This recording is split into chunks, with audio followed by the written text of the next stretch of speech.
there's a lot of reasons for them to be skeptical, which could sound like a depressing thing, right? Like our audience doesn't trust us and everything's terrible, but it does mean that there's an incredible opportunity that now more than ever, people are looking for that evidence. They want to be able to trust. And so if you can put that forth, if you can be the one to actually stand out by creating evidence of your claims, then it's going to be easier for them to let their guard down and trust that you're someone they can work with.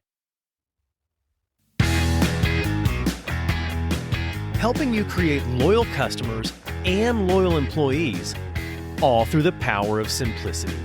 This is the Simple Brand Podcast, now heard around the world, including Santiago, Chile. I'm your host, Matt Lyles, and this week I'm talking with Melanie Deziel. Melanie's a keynote speaker, an award-winning branded content creator, and a best-selling author. Wait, wasn't Melanie already on the show? That's right.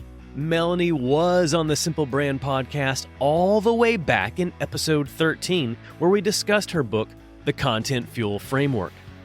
This time, she's back to discuss her new book, Prove It, exactly how modern marketers earn trust. Listen, I get it. You know your brand is amazing and you say your brand is amazing. But why should your customers believe you?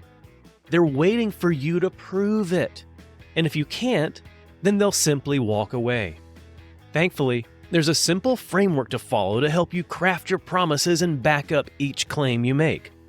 And Melanie and I discussed that framework to help you not only craft the right promise to your customers, but also to create and deliver the right content that proves your promise without you simply saying, "Hey, trust me." So here it is. Here's my interview with Melanie Deziel. Hi, Melanie. Welcome back. It's good to be back.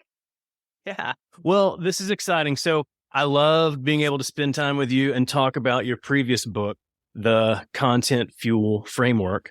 But you've got another one back now. Prove It. Exactly how modern marketers earn trust. That's right. I went and did it again. I don't know. Glutton for punishment. Yeah, there you go. Well, you had help this time too, right? It's true. It's true. Yeah, I had my good friend Phil Jones as a co-author on this one. Yeah. And with it being Phil, I think there's that contractual obligation that you've got to include the term exactly how. It was a nice little Easter egg there. Yeah. There you go. So to me, the book feels like it's a pretty timely book. But from your perspective, what drove you to write it now, today? Yeah. So it's interesting. I mean, the idea for the book initially came sort of on the tail end of the last one, which was, we were giving people ideas on how to come up with ideas. But then the question becomes, well, which ones should I focus on? Where should I start? Which ideas are the best ones to start with? And my answer was always, well, it depends on what your business is trying to prove. Like, what brand are you trying to put forth? What expectations are you trying to set with your audience? And that was a realization that there probably needs to be a little more structure around this, and that maybe people need some help figuring out what kind of content works really well as proof of the various business claims they're trying to make. And, Phil's a good friend of mine. I trust him implicitly on a lot of different things. And so I was sort of having just a brainstorm call with him saying, I'm trying to put this together. And the two of us, it was just like an instant synergy on this topic that we both had a lot of thoughts on it, and we were able to really blossom it into a full framework. Yeah, it's cool when you're, sharing it with somebody else and then it really comes together. It's always good to work with friends, when someone that you enjoy working with, and it's like a good excuse for us to hang out more. Well, I'm curious, why do you think that there's such a lack of trust from consumers today? There's like a million reasons that folks are sort of defaulting to distrust these days. And, it's really timely that Edelman just came out with their annual trust barometer report that they put out. And it said that 59% of those surveyed said their default is to distrust something until they see evidence otherwise. So they're not defaulting to trust like they used to. And there's lots of things that contribute to that. I think in large part, the internet and all of the associated technologies that have come along with it have made it difficult for us to know what can be trusted, right? There's deep fake videos where it looks like someone is speaking and it's not actually them.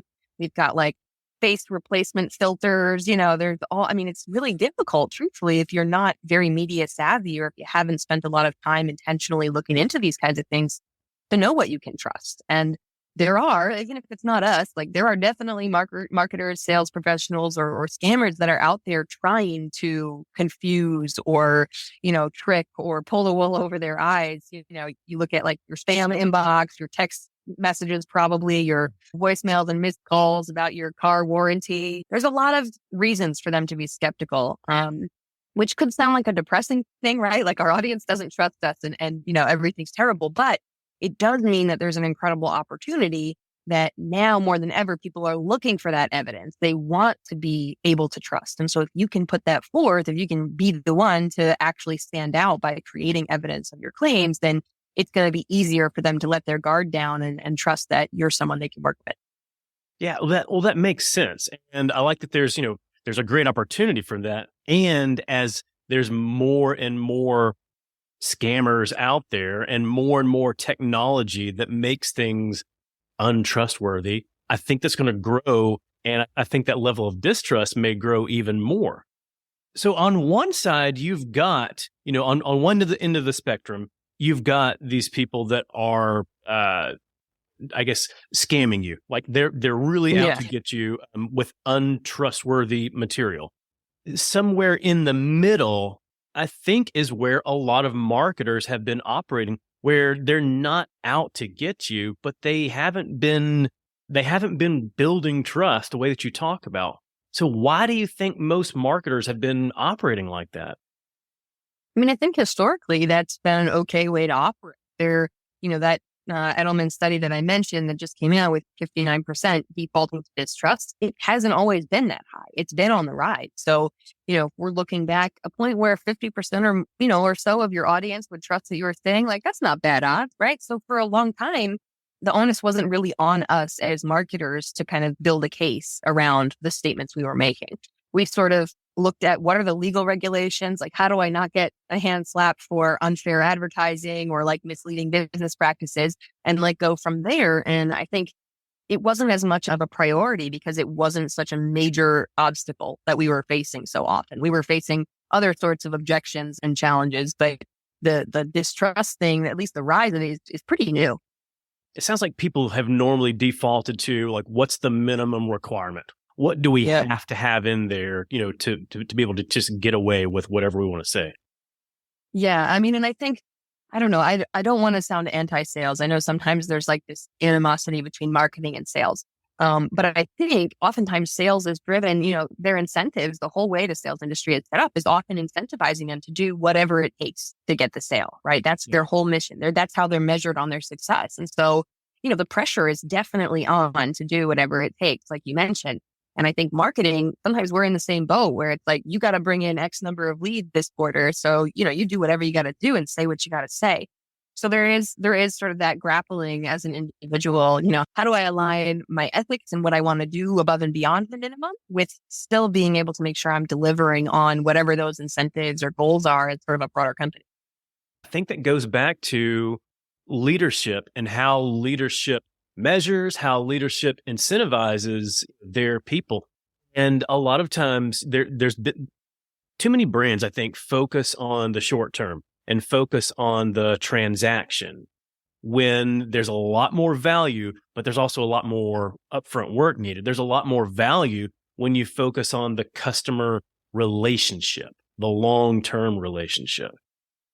Oh, yeah. Yeah. Hopefully we're seeing more. I feel like we've seen more and more brands and sort of professionals kind of open their eyes to that, building a relationship for the long term is obviously a better long-term structure. You're creating a future customer, not just a right now customer. And I think that ultimately we all know the what is the catchphrase about it being easier to keep a customer than to acquire a new one. And so, the more you can focus on building those relationships, the easier that whole process will be. Yeah. Yeah. And the more that you can build trust and keep that relationship going, the more that those customers that you're retaining are likely going to recommend you to others. You know what?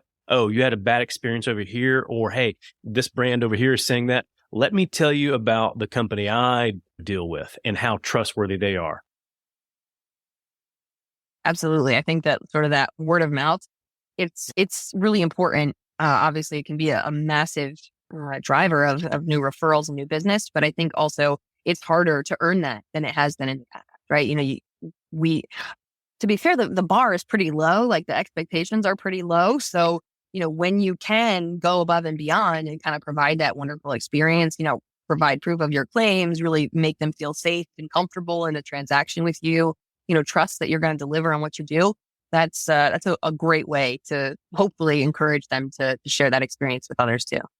Yeah. Well, and so we've talked about making claims a couple of times so far, and I like how you tie a lot of the book to the legal background. I mean, like you know what, here in the court of law, you've got to be able to back up things with evidence, and you write how claims with evidence simply fall flat. So it's about providing the right evidence to back up our claims. But then, how do we go about knowing the right evidence that we need to provide?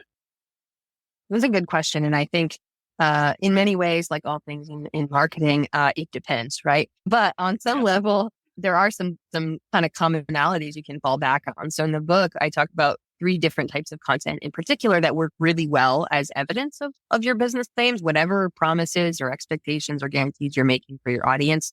Those 3 types are corroboration, demonstration, and education. So when we're creating content that corroborates, you're saying like, you don't have to take my word for it. Here's other people's words, right? So that could be talking to experts in your space or sharing testimonials, customer stories, success stories, case studies. All of that is your way of saying, look, I told you we're great, but you don't have to believe me. Here are other people saying we're great. We're saying we get those results. We're saying how game changing this will be. That corroboration content is something we're probably dabbling in.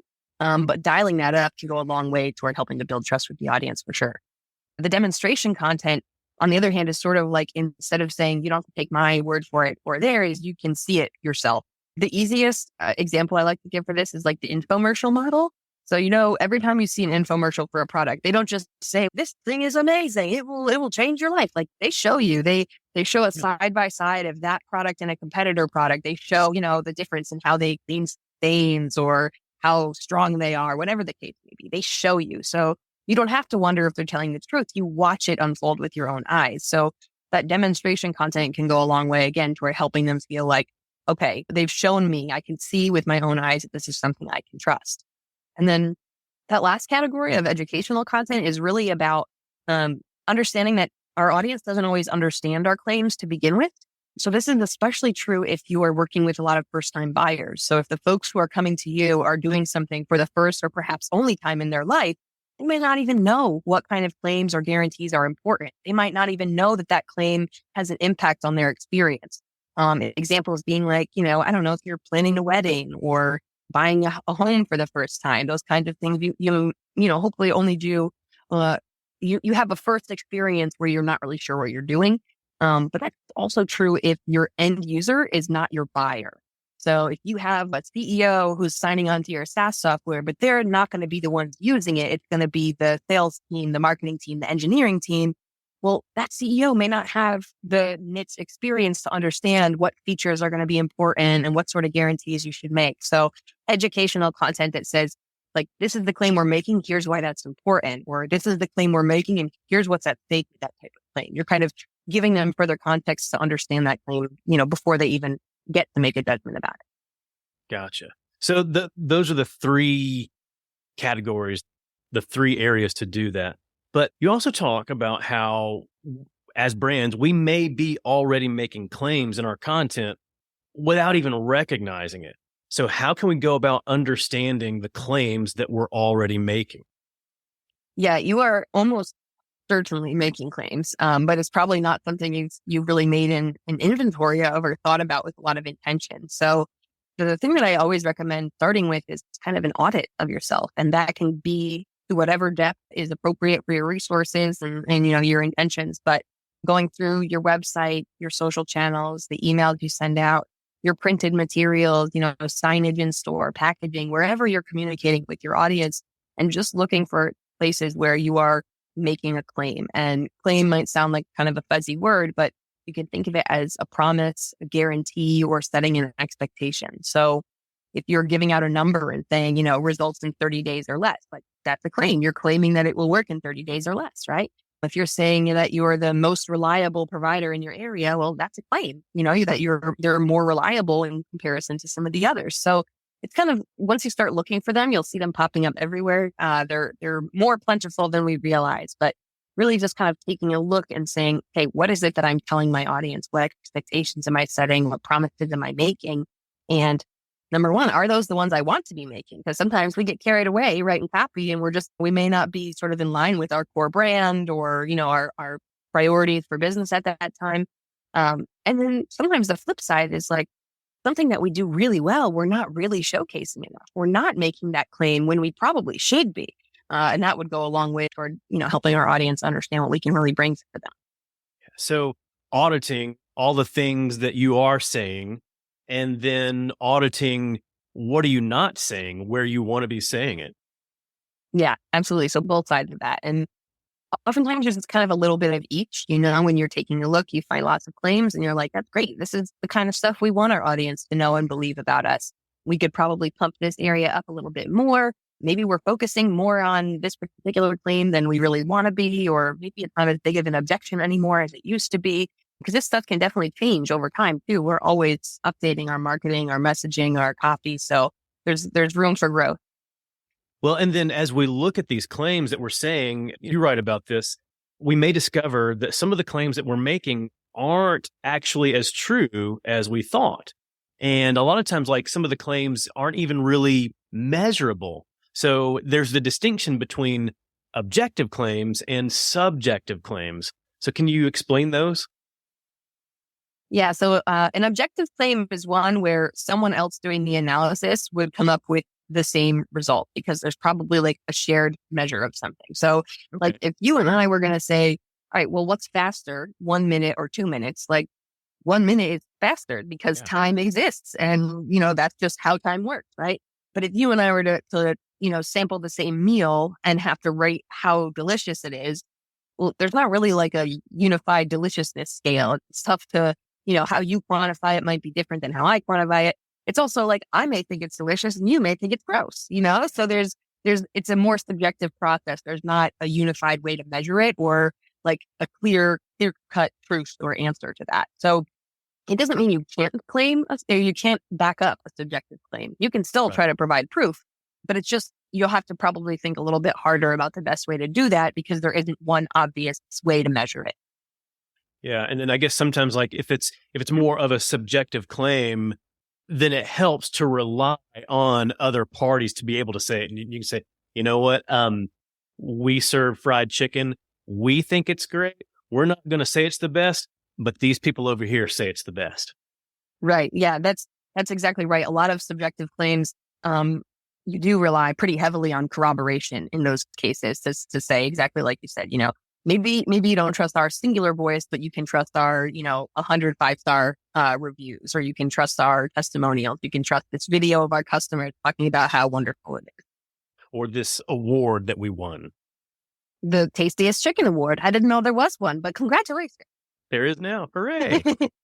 All right. So we talked about the 3 ways to provide that evidence to back up our claims. But then to be able to do that, you say that there's 5 types of claims. So can you walk through those claims?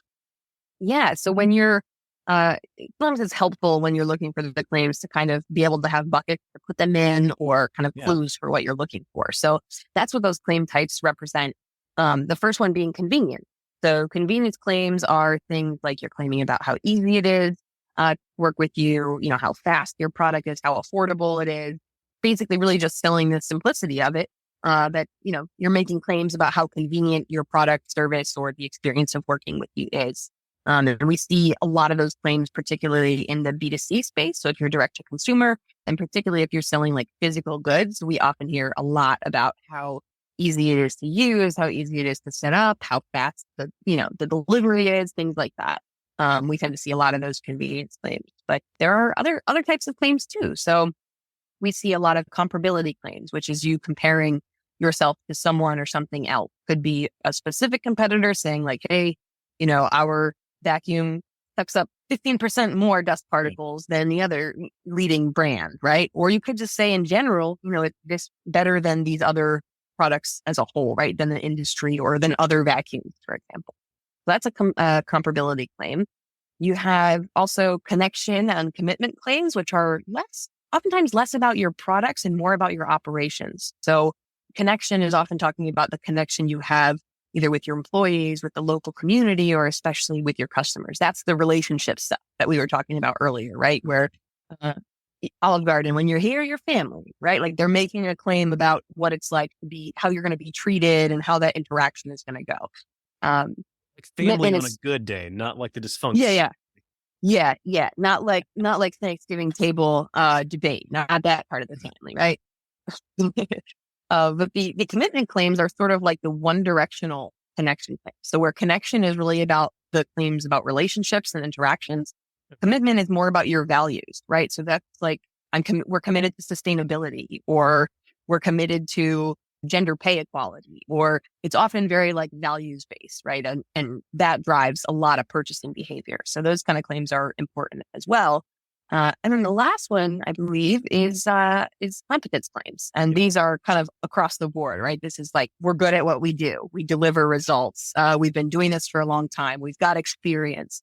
Anything that's just about how good you are at what you do without stepping into that comparison comparability zone. It's really just about you yourself. So thinking through some of these, looking at commitment. So a lot of times, and we're recording this, there's Veterans Day is this week. And you're going to see the majority of brands on Veterans Day are going to post a social post that thanks all the veterans and say how they're committed to the veterans. And then later on, there will be another holiday where they'll post their commitment to whatever that holiday is. And sometimes there's even full months. So you look at Pride Month. During Pride Month, Exactly. I don't know the percentage, but it seemed like 80% of brands changed their logo to a pride flag and said, like, we are committed to this. But when you pull back the curtain, when you start to look at the details, a number of these brands, well, there's not the evidence to back up these claims. Yeah, well, this is that part we were saying. Sometimes you discover they're not as true as you think, right? It may look really great to, put a rainbow colorway of your logo as your avatar for the month. But if customers are looking and saying, well, there's some discriminatory hiring practices, or perhaps they're donating to causes that are in opposition to that particular value.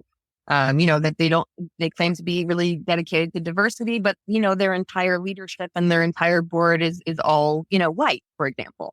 So you start to see if the actions aren't backing it up, that's definitely going to be a problem. You probably want to stop making that claim or find a way to make that claim actually true before you start talking about it. I think another great book about this, about making sure that like what you're saying is actually what you're doing. So getting into the more like, don't make a claim that's not true, is Think, Right. Do, Say by Ron Tite.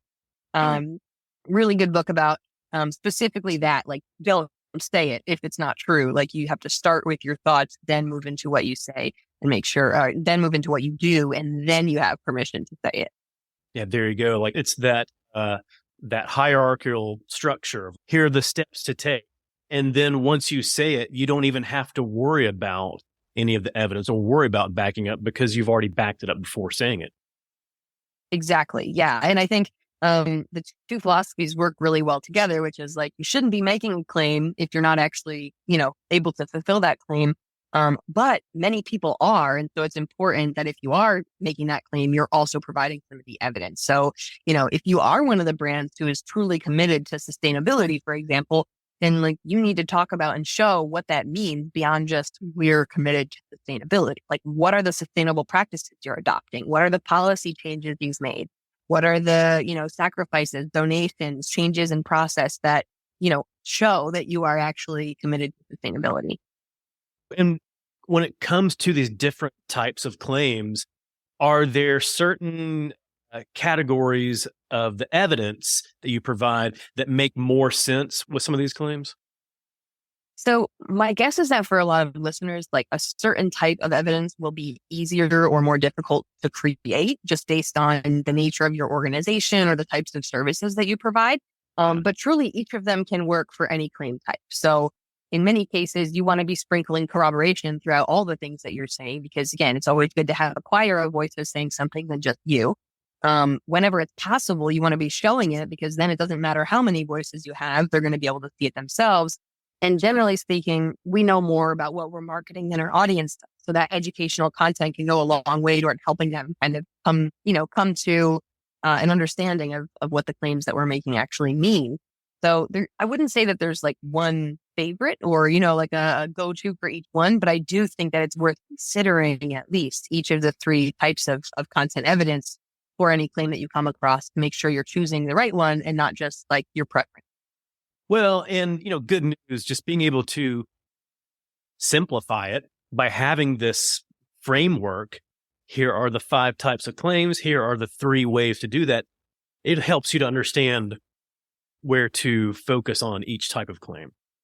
Exactly. Yeah. Well, and it's funny you say framework because obviously that was the approach with the first book, and this is in some ways like a follow up to that, right? So I guess I've given myself a genre now. I'm the framework person. I mean, when I hear the name Melanie Deziel, I automatically think of framework. And then, talking about Phil, he had to distinguish himself from all of the other Phil Jones of the world by, calling himself Phil M. Jones.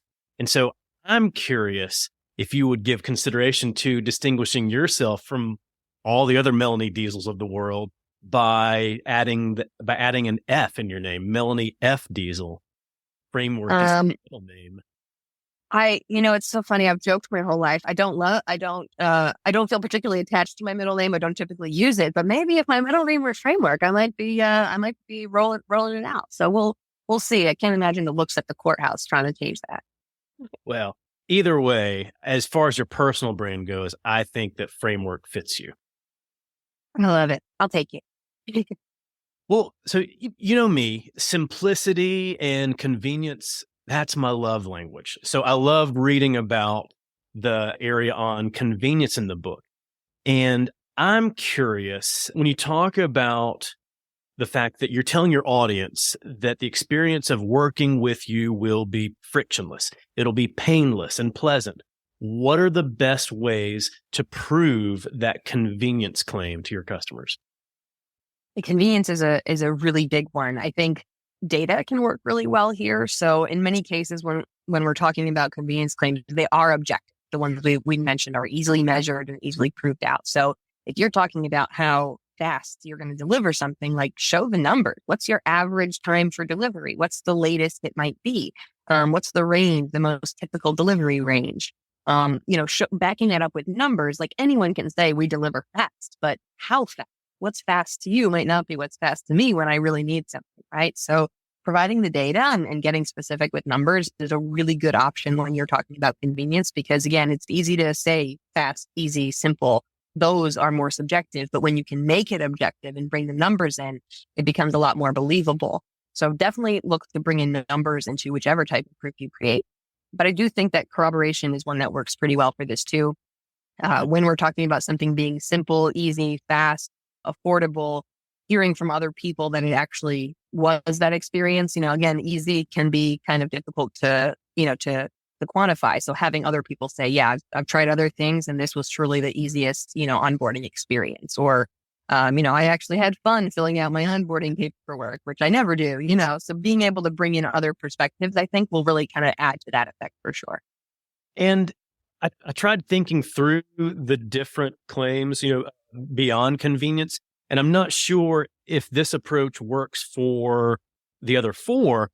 But one of the things that I like to teach leaders around their customer experience is becoming your own customer, going through your customer experience as a customer. And to me, I think that's one of the things that you would need to do in your audit of your convenience claims, beyond just everything that you're saying and beyond any, corroboration or customer reviews or ratings. If you're saying that your experience is convenient, have you gone through that experience and did you feel like it was convenient? Yeah. And I think you're 100% right. That's also true for the others, right? Like thinking about, did I actually feel a connection? Did I actually feel like a person in a relationship and not just a number, for example? Or, did they actually deliver on the results? Maybe this reminds me of, remember years back, Domino's was like hey, we're sorry, our pizza doesn't taste very good. Like they kind of admitted that their claim about the pizza being good, like they're like, we're sorry, it doesn't actually taste that good, but we're changing, right? So that would be sort of in the competence category of like, we said it was good, but it wasn't that good. So we're gonna switch it up. But you're exactly right. And I think to that end, or to that point, your reviews and feedback are a really good place to find out where you may not be living up to those expectations. Oftentimes when you see a negative review or, a low rating or something like that, it is often the result of a mismatched expectation. They expected one thing and they received another. Now that doesn't mean that you made an incorrect claim. They may have just had the wrong expectation, right? I expected that it would be sunny the day I went to the zoo, so I'm leaving a bad review because I got soaking wet, right? That's not your fault. You didn't claim it would be sunny. But in many cases, a negative review is an indication that there was an expectation of some kind that wasn't met. And sometimes you can connect that to a claim that needs more backing up.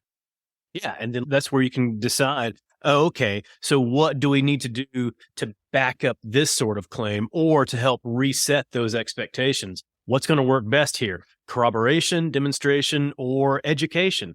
Oh, okay. You know what? Somebody had a bad experience at the zoo, but it was because of the weather. Well, let's see what we can do to educate them about what the weather's going to be like, when they're there. Yeah, right. So maybe we send out emails with weather reports when people buy their tickets in advance so they know to bring an umbrella. Or maybe we let them know, here's the points throughout the zoo where you can pick up an umbrella or one of those horrific plastic bag ponchos that you'll definitely regret, but will keep you dry. You could find other ways to kind of educate them to help them make sense of that claim. Yeah. It's going to be extra hot today. Here's where all of our water fountains are located. Oh, and you know what? Yes. Bring your refillable water bottle, or you can buy one in the gift shop.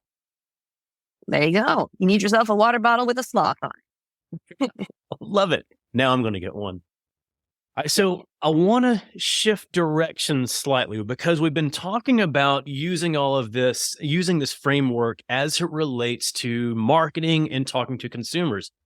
What about when you're trying to win over somebody else? What if you're a professional, you're trying to win over your leadership when you're pitching a new idea? Or what if you're trying to get somebody else just to simply buy into whatever it is you're saying in your professional career? Does this still work? Yeah, 100%. And I may be biased, and I probably have my mom to thank for partially for my career, because when I was a kid, if we wanted to convince our mom of something, we weren't allowed to have a sleepover or to stay out late or whatever it is. She made us write an essay explaining, why this was a good idea and why we had to do that, right? So it was her way of helping us articulate and sometimes realize that we were asking for something unreasonable or whatever else. So whether you're trying to convince your partner that you should get another dog, or, you're trying to convince your boss that you need to invest in this upcoming conference for your team's continuing education. Really anything, anytime you want to make a claim that something is important, you want to make a claim that it's something you should do, bringing more evidence to the table is not going to hurt. Now, the only thing I will caution here is that, there are some interactions in life that require, a little bit more of a loving touch, giving some grace, and maybe coming in with a stack of studies and a bunch of evidence when you're having the decision of whether to have another child or something might come across a little cold. So, just keep that in mind, that, the way you lean into your evidence should depend on the context, of course. Well, yes, that means doing all the upfront work to make sure you're intentional about the types of claims you want to make. Exactly. All right. Well, last question for you, Melanie. If you were to create a 5-song soundtrack for Prove It, what songs would you include? So I'm going to go with, this one it was your suggestion, Trust in Me from the Jungle Book. I think it is perfect, right? We've got trust in the title. We're trying to help folks feel like they can trust in us. Same vein, we're going to go with Count on Me by Bruno Mars. You can count on me. That's kind of the vibe we want to give to our audience. Yeah, you're humming it. You know the one. Yeah. I also want to do it Unwritten, Natasha Bedingfield, because I feel like there could be a feeling that you don't have this proof or that this is too much, but really it's there and it's just for you to create and share with your audience, right? The proof is there. You just need to create it. Unconventionally, I'm going to go with Layla by Eric Clapton. My daughter's name is Layla, spelled differently. Yeah. But this has been the first book that I've written while she's been sort of a full person as opposed to a baby. And it's been a big part of my experience doing that as a parent, and being able to share that experience with her has been really special. And the spinoff there is the theme song to Spidey and His Amazing Friends, which is done by Patrick Stump from Fall Out Boy. So this is like a fun cross-generational connection point for us. I have probably heard that song more times while I was writing this book and promoting this book than anything else. So Spidey and His Amazing Friends theme song is what's truly playing in the background. Love that. So my boys are now 12 and 10. They're a little bit beyond the age of Spidey and His Amazing Friends now. But now I want to go watch it. Now I'm going to go listen to that theme song. You got it. It's a good theme song, and it's been really special for me because I was definitely like a Fall Out Boy emo kid in that appropriate early 2000s time. So it's been a joy to have Patrick Stump back in my life. Love that. All right. So Melanie, I've learned a lot from you, even just from our talk today. But where can people go to learn more? Yeah, so my main website, the hub for most things, Melanie, is storyfuel.co. So storyfuel.co. That's my main website. So you'll find links there to the books, links to how to work with me, links to all my social platforms if you want to find me. And you mentioned before differentiating, there is only one other Melanie Deziel in the world. And let's just say I've won the SEO game. So if you search for me, wherever you're looking, you'll probably find me. Excellent. Well, good job on having the right name to make you easily findable. That's right. Melanie, it was great seeing you. Great talking with you again. I'm so grateful for you being here. And thanks for letting me share my story. I hope you enjoyed my interview with Melanie Deziel. So go and learn more from her at storyfuel.co. And go ahead and pick up your copy of Prove It. It's going to help you learn how to create and deliver the right content to help you more simply gain your customers' trust. And if you like Melanie's lessons in this episode, then go and check out episode 13 of the Simple Brand Podcast, where we discuss her book, The Content Fuel Framework. Now, this is normally the part in the episode where I tell you about the next episode's guest. But we're going to do something a little different with the show right now. We're actually going to pause and take a break during the month of December. Now, we'll be releasing some past episodes from the vault. So if you haven't heard those yet, you'll definitely want to check those out. Or you can be like me and take a pause to just enjoy the holiday season. Then we'll be back at the beginning of the year with all new guests and all new episodes. Until then, keep it simple.